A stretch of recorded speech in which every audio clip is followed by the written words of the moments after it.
औज़ुबिल्लाहिमिनश्शैतानिर्रजीम बिस्मिल्लाहिर्रहमानिर्रहीम। Online lectures bye Qasim बिन सज्जाद के साथ आपकी खिदमत में एक दफ़ा फिर हाजिर। आज का हमारा टॉपिक बहुत ही अहम है और वो टॉपिक ये है कि आबादी देह क्या होती है।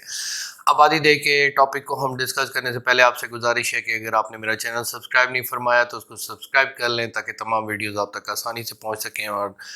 बेल आइकॉन को क्लिक कीजिएगा और जितना ज़्यादा शेयर कर सकें ताकि ये हमारा मैसेज कानून की आगाही का हर किसी को पहुंच सके।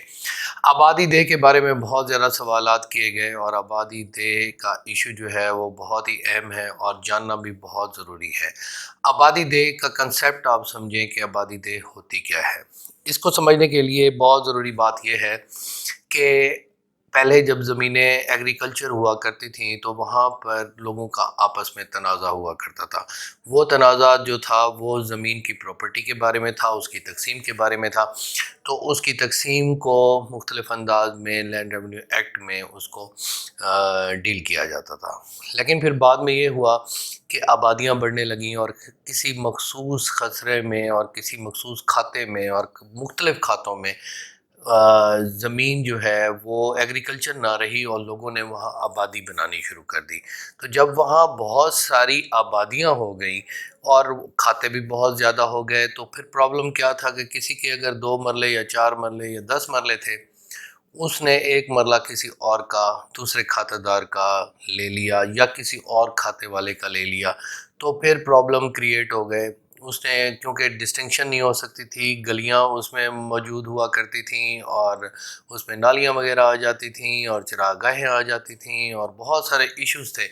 तो इस इशू को हल करने के लिए जब हद बंदोबस्त किया गया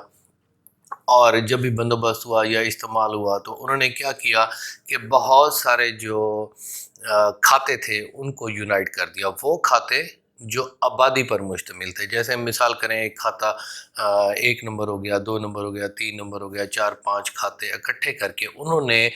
एक ही खसरा उसका आबादी देह का बना दिया या मुख्तलिफ उसके खसरा जात बना दिए एक ही खाते में।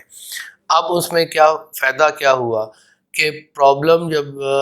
वो आबादी दे उसमें मलकियत हो गई और वो इंतकाल, इश्तराक का इंतकाल एक उन्होंने किया। वो इंतकाल होने की सूरत में पूरा खाते जो 10 खाते थे या 8 खाते थे वो सारे मुश्तमिल होकर एक खाते पर आ गए और उस खाते को वो अब खाता शरीक हो गए सारे बराबर में। पहले वो खाता शरीक नहीं हुआ करते थे और वो खाता शरीक होने की वजह से कोई आगे की ज़मीन लेने के लिए तैयार हो जाता, जो पीछे होता वो कहता मुझे आगे की ज़मीन चाहिए थी, तो वो प्रॉब्लम भी ना क्रिएट हुए। और उनको इकट्ठा करने की वजह से आप मिसाल करें किसी की एक दीवार है, अब दीवार जो है उसने उसकी मलकियत 5 मरले है, अब वो आबादी देके इंतकाल में मौजूद हो गई। ये बात आप जहन में रख लें कि जितने भी खाते थे उसका एक इश्तराक का इंतकाल करके काबिल खाना काश्त में वहाँ पर काबज़ीन का नाम लिख दिया गया और उसको कहा, जैसे मैं कासिम बिन सज्जाद हूँ, मेरी 5 कनाल की प्रॉपर्टी थी,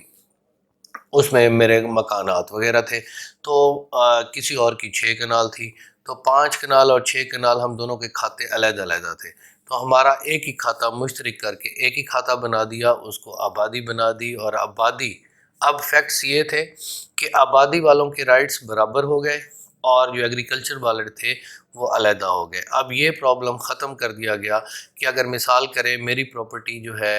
एग्रीकल्चर लैंड में मौजूद है तो मैं उसको आबादी में हिस्सा लेने के लिए हकदार तो बन सकता था अगर एक ही खाता होता तो, एक ही खाते में जो एग्रीकल्चर लैंड में मौजूद थे। लेकिन वो ख़त्म कर दिया, एग्रीकल्चर को अलहदा कर दिया और जो अर्बन एरिया था जहाँ पर रिहाइश थी उन सबको एक साथ कर दिया। अब जो डिस्प्यूट होगा वो सिर्फ़ और सिर्फ आबादी वाले लोगों का आपस में हो सकता है, ना कि एग्रीकल्चर लैंड वाला उठकर आबादी के अंदर अपना हिस्सा लेने की कोशिश करे, जिसकी वजह से ये आबादी देह का कानून राइज किया गया और आबादी देह एक्ट इसमें बनाया गया जिसमें ये तरीक़ाकार दिया गया। अब उसका, अब मिसाल के तौर पर आपके पास प्रॉपर्टी है आबादी देह में, आप वहाँ पर काबिज़ हैं, तो आप उसकी कोई तकसीम कराना चाहते हैं, आपकी गली वगैरह किसी ने नजायज़ कब्ज़ा कर लिया है, तो वो आप सबसे पहले उसका रिकॉर्ड लें पीछे चलकर। वो रिकॉर्ड आप साबित करेंगे कि इतनी प्रॉपर्टी जी थी जो मेरे एंसेस्टर को थी या हमने ये ख़रीदी थी, जो स्टाम्प पेपर पर भी आमतौर पे आबादी दे आगे चलती रहती है। لاہور میں یا بڑے کیسز جو میں نے دیکھے ہیں بڑے بڑے شہروں میں، اس میں بھی یہی ایشو ہوتا ہے کہ آبادی دہ ہوتی ہے اور لوگوں کے پاس اس کی ملکیت کا ثبوت نہیں ہوتا، تو وہ سوال جو ہے اس کا جواب یہ ہے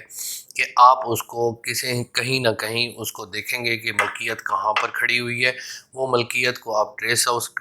کریں گے، آپ پرانا ریکارڈ دیکھیں گے جو اشتمال کا ہے یا اس کے علاوہ بندوبست کا ہے، وہاں پر یہ انتقال موجود ہوگا۔ یہ انتقال کہاں موجود ہوتا ہے، کیسے پتہ چلے گا کہ یہ کون سے سال میں کس جمع بندی میں ہوا ہے؟ اس کا بڑا آسان طریقہ یہ ہے کہ آپ کو اگر اندازہ ہو کہ یہ آبادی دہ کا انتقال کب ہوا ہے تو اس جمع بندی کو ٹریس کریں۔ اس جمع بندی کو جب آپ ٹریس کریں گے، یا مثال کے طور پر آپ کو پچھلی جمع بندی مل جاتی ہے، تو پچھلی جمع بندی میں آپ خانہ کیفیت لیفٹ کارنر پر جو آخر میں ہوتا ہے اس کو دیکھیں گے تو وہاں پر انتقالات کچھ لکھے ہوں گے، اشتراک کا حوالہ بھی دیا جا سکتا ہے، تو وہ اگر بلیک پینسل میں ہے تو یوں آپ یہ سمجھیں کہ یہ بلیک پینسل میں اس کا عمل درآمد ہو چکا ہے آبادی دہ کا، تو اس وجہ سے اس کو ٹریس کریں گے، یا آپ اس کو وہ انتقال کی جب آپ نقل لیں گے تو آپ کو پتہ چل جائے گا کہ کون کون یہاں پر مالک بنے ہوئے ہیں، تو پھر وہ مالک ہونے کی وجہ سے آپ اس کی رجسٹری بھی کرا سکتے ہیں۔ یہ سوال بھی ہے کہ اس کا فرد جاری ہو سکتا ہے یا نہیں ہو سکتا، فرد بھی جاری ہو سکتا ہے، آپ بجلی میٹر بھی وہاں پر لگوا سکتے ہیں۔ اس کے علاوہ آپ کوئی بھی کارروائی کرنا چاہیں تو اس آبادی دہ کی صورت میں اس کو کر سکتے ہیں۔ آبادی دہ کا مقصد یہ بالکل نہیں ہے کہ یہاں جو شخص رہ رہے ہیں وہ قابض نہیں ہے، کوئی اس میں کسی طور پر حکومت کا کوئی واسطہ نہیں ہے۔ البتہ یہ اب بات اور ہے کہ آبادی دہ میں اگر کوئی سکول بنا ہوا ہے یا اس کے علاوہ کوئی گورنمنٹ کوئی سکول کے علاوہ کوئی ہاسپٹل وغیرہ بنا ہوا ہے تو وہ بھی آبادی دہ کا حصہ ہوگی، اور وہ بھی حسب رصد جتنا بھی ان کا حصہ تھا وہ اس کے مطابق ہوگا۔ تو آبادی دہ ٹو سم اپ یہ بات ہے کہ آبادی ہی کے لوگ اس کے حقدار ہیں، ایگریکلچر لینڈ والے اس کے نہیں ہیں، اور یہ کہیں نہ کہیں انشاءاللہ اس کو آپ یہ دیکھیں گے کہ اس کے مالک ضرور بن سکتے ہیں اور اس کو انتقال بھی ہو سکتا ہے۔ نیکسٹ ایک ویڈیو میں انشاءاللہ آبادی دہ کے معاملات جتنے بھی ہیں اس پر ایک بڑی خوشخبری میں دوں گا، جس میں آبادی دہ کے رہنے والوں کو ان کو پروپرٹی رائٹس سے ان کے مالکانہ حقوق کیسے مل سکتے ہیں، تو I am searching for that exact act, اور جلدی ہی انشاءاللہ کو بتا کر آپ کے آبادی دہ کے مسائل کو انشاءاللہ ختم کریں گے۔ تھینک یو ویری مچ، آپ کے فیڈ بیک کا مجھے انتظار رہے گا۔ اللہ تعالیٰ آپ کو حامی ناصر و اللہ حافظ۔